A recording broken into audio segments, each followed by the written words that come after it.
Fitness industry रो पांचटा बड़ scam एटा खाइले आपनकर वेट गेन हबो सेटा खाइले आपनकर किडनी खराब हबो सेटा खाइले आपनकर कैंसर हबो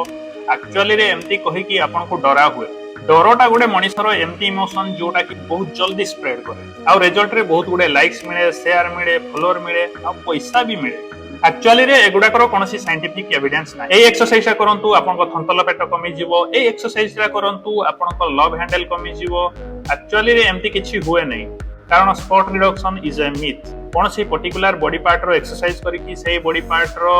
फैट कम करी हुए नहीं आम शरीर दुटा ऑर्गन अच्छे लिवर आउ किडनी जार काम है आम बॉडी को डिटॉक्सिफाई करवा आपन को बाहर खाइबा किसी दरकार नहीं आपन बॉडी को डिटॉक्स करबा पे जदि आपन को दरकार होची ताहले आपन को डॉक्टर सहित कंसल्ट करबा दरकार ना कि से डिटॉक्स डाइट फॉलो करबा एगुडा कर भी कोनोसी साइंटिफिक एविडेंस ना एम्ति किछि भी नहीं जोटा खाइले आपन को इम्यूनिटी संगे संगे बूस्ट होइबो ओवरनाइट तो केबे भी हेबो नै इम्यूनिटी बेटर करिया पे आपन को निजर लाइफस्टाइल चेंज करिया को हबो आपन ए चारिटा जिंस करि परिबे आपन रेगुलर एक्सरसाइज करि परिबे प्रॉपर न्यूट्रिशन फॉलो करि परिबे 7-8 घंटा रो निद एंश्योर करि परिबे आ गोटे हला निजर स्ट्रेस मैनेज करि परिबे गोटे दिन रे 2 केजी गोटे सप्ताह रे 5 केजी गोटे मास रे 10-15 केजी वेट लॉस एटा केबे भी पॉसिबल नुहे जदि भी आपण फास्टिंग रही कि भोकिला रही कि पानी फानी पी कि वेट लॉस करि देले ताले रेडी थांतु यार डबल वेट गेन करिया पे कारण एटा केबे भी सस्टेनेबल नुहे।